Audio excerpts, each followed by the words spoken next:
آج عید میلاد النبی کا پیغام یہ ہے کہ ہمیں جاگنا ہوگا، قادیانیوں کا بھی مقابلہ کرنا ہے اور باطل فرقوں کا بھی مقابلہ کرنا ہے انشاءاللہ۔ ہمارے قائد امام اہل سنت حضرت مولانا شاہ احمد نورانی صدیقی رحمۃ اللہ علیہ، مجاہد ملت حضرت مولانا محمد عبدالستار خان نیازی رحمۃ اللہ علیہ، امیر المجاہدین حضرت مولانا خادم حسین رضوی صاحب رحمۃ اللہ علیہ، یہ ہمیں ختم نبوت کے مشن پہ لگا گئے ہیں، انشاءاللہ اس مشن پہ قائم رہیں گے۔ اونچی آواز سے کہہ دیں انشاءاللہ۔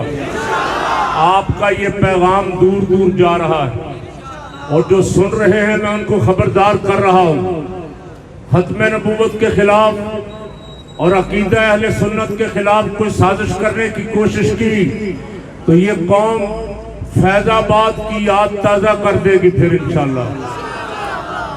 اب کوئی قاضی بازی کام نہیں آئے گا۔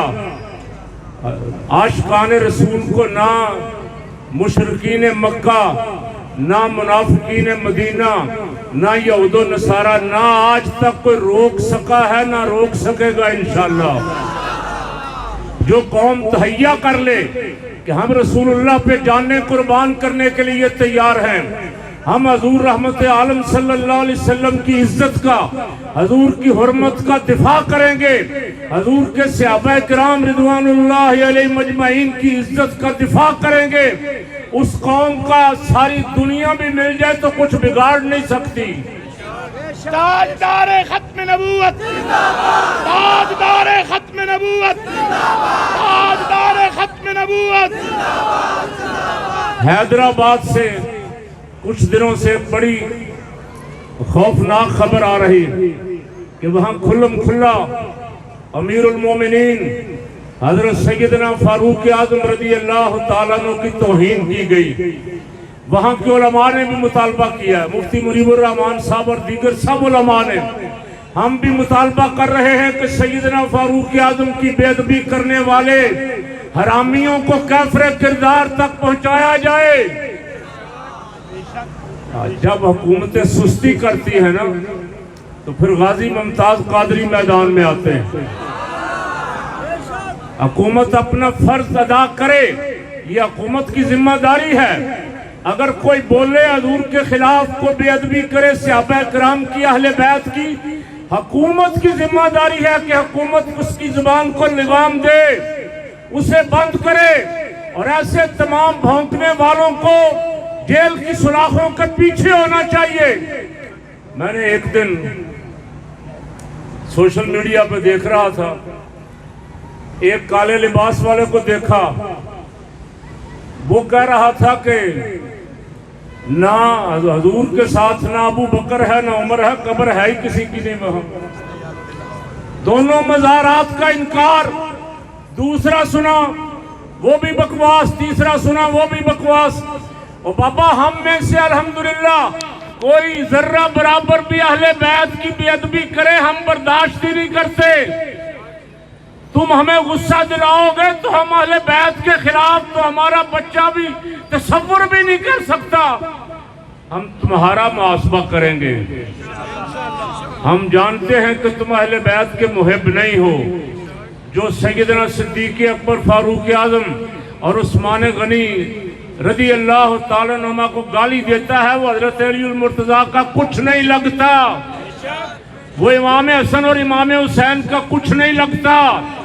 آج کے اس عظیم الشان گلبرگ و کینٹ کے میلاد النبی کے جلوس کے افتتاح پہ فقیر یہ پیغام دے رہا کہ ان کی زبانیں روکو، نمبر 1۔ نمبر 2، آنے والے سال داتا صاحب رحمت اللہ علیہ کے عرس کے سارے رستے کھولو، رستے بند نہیں کرنے دیں گے، کہہ دیں انشاءاللہ۔ ہمارے رستے چاروں طرف سے بند، باٹی، کچہری، ٹیکسالی، شہر کے ہر طرف سے ایک ہی رستہ بلال گنج کی طرف سے کھلا ہے اور ان کے لیے سارے رستے کھلے ہوئے، ہمارے لیے بیریئر لگے ہوئے۔ ہماری خاموشی اور ہمارا جو ضمیر مر گیا ہے نا کہ ہم بولتے نہیں، اس کی وجہ ہم سوئے ہوئے ہم اگر علماء کی آواز پہ لبیک کہتے ہوئے سنی نکل آئیں تو دنیا کی کوئی طاقت ان کا رستہ روک سکتی ہے؟ ہم چپ کر کے بھیڑ بکریوں کی طرح کوئی ادھر سے گزر جاتا ہے، کوئی ادھر سے گزر جاتا ہے۔ آئندہ سال فقیر نے اعلان کیا ہے اور انشاءاللہ پوری ذمہ داری سے کہتا ہوں، صاحبزادہ حافظ سعد حسین رضوی بھی ہمارے ساتھ ہوں گے، ڈاکٹر اشرف آصف جلالی صاحب اللہ ان کو صحت عطا فرمائے وہ بھی ہمارے ساتھ ہوں گے، سنی تحریک والے بھی ساتھ ہوں گے، جمعیت علماء پاکستان والے بھی، ہم سب مل کے داتا صاحب رحمت اللہ کے رستوں کا دفاع کریں گے، کسی ظالم کو رستہ بند نہیں کرنے دیں گے۔ یہ نوٹ کرنے والے آج کا ہمارا پیغام ضرور پہنچائیں، یہ نہ کہے کہ آپ سے حلوہ کھایا تھا اس لیے آپ کی رپورٹ نہیں دی، ہماری رپورٹ دیں، کیوں جی ہماری رپورٹ اوپر تک پہنچائیں کہ رسول اللہ کے دیوانے یہ مطالبہ کر رہے ہیں، یہ ملک ہمارے بزرگوں نے بنایا ہے، اس ملک کی حفاظت بھی انشاءاللہ ہم کریں گے۔ دعا کرو اللہ میلاد کا صدقہ اس ملک کو تا صبح قیامت تک محفوظ رکھے، استحکام عطا فرمائے، ہر فتنے سے ہر شر سے محفوظ فرمائے۔ وما علینا الا البلاغ۔